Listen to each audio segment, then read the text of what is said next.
अल्लाह रब्बुल आलमीन जल्ला जलालुहु का कुरान पाक में 3 मकामात पर इरशाद है, कुल्लु नफ्सिन ज़ाइक़तुल मौत। हर जानदार ने मौत का जायका चखना है। सही बुखारी की रिवायत है, रसूलुल्लाह सल्लल्लाहु ताला अलैहि वसल्लम ने इरशाद फरमाया,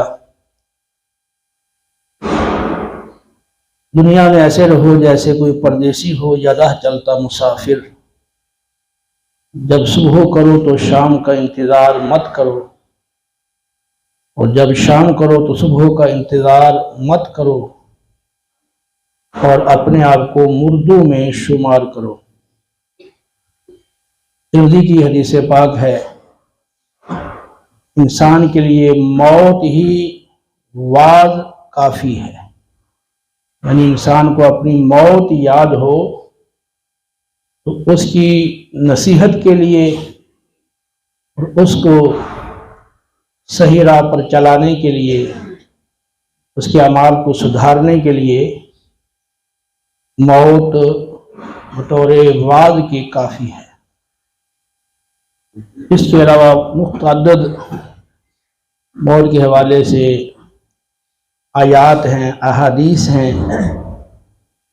जिनमें हमें मौत की याद दहानी कराई गई है और उसकी तैयारी की फिक्र दिलाई गई है।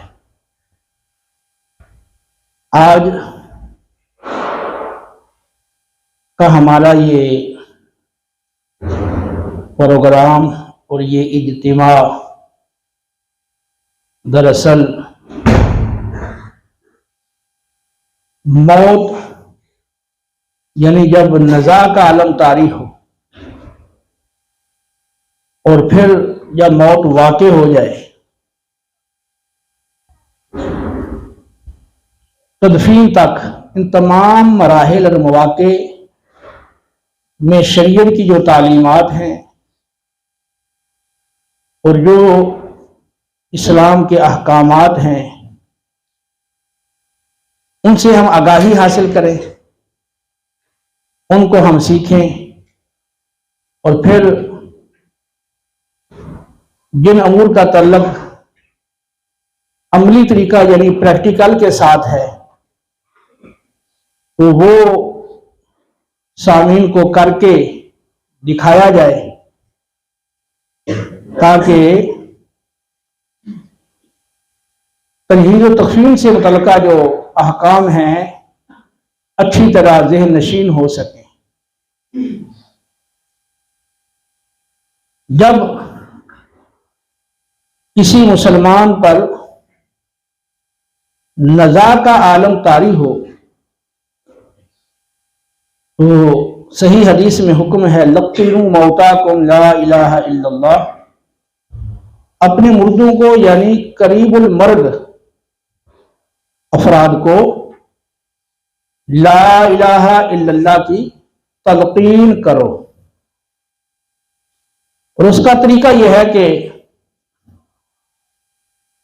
उस फर्द के सामने हाज़िरीन मुनासिब बुलंद आवाज से कलमा पढ़े, ताकि सुनकर वो भी पढ़ ले। बाकायदा पढ़ने का हुक्म ना दिया जाए, ये ज्यादा बेहतर है, क्योंकि जब मौत की हालत और उसकी तकलीफ और शिद्दत इंसान पर तारी होती है, तो अब हो सकता है कि वो किसी ऐसी कैफियत में हो और उस कैफियत में वो जो कुछ बोल रहा हो तो उसके मुखातब आप ना हो और आपकी बात से उसका कोई ताल्लुक ना हो, और आप सुने कि वो कह रहा है कि मैं नहीं पढ़ता, या कोई ऐसा इनकार वाली बात आपके सुनने में आए, या हो सकता है कि वो जब गुफ्तगू कर रहा था तो वो उस हालत में आदमी सही तरीके पर मुकम्मल बात आपसे सुनवा भी नहीं सकता। तो आधी बात आपको सुनाई दी, बाकी वो बात इतनी ऊंची आवाज से नहीं कह सका कि आपको पूरा मतलब समझ आता।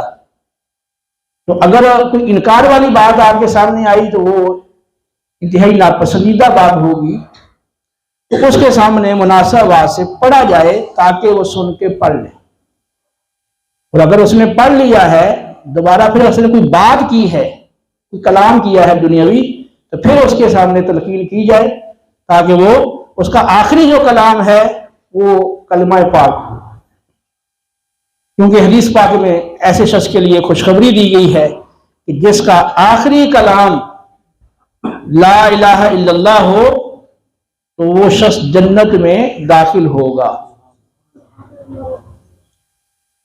अगर जान कनी में रूह के निकलने में मुश्किल महसूस हो रही हो तो सूरह यासीन और सूरह राद की तिलावत की जाए।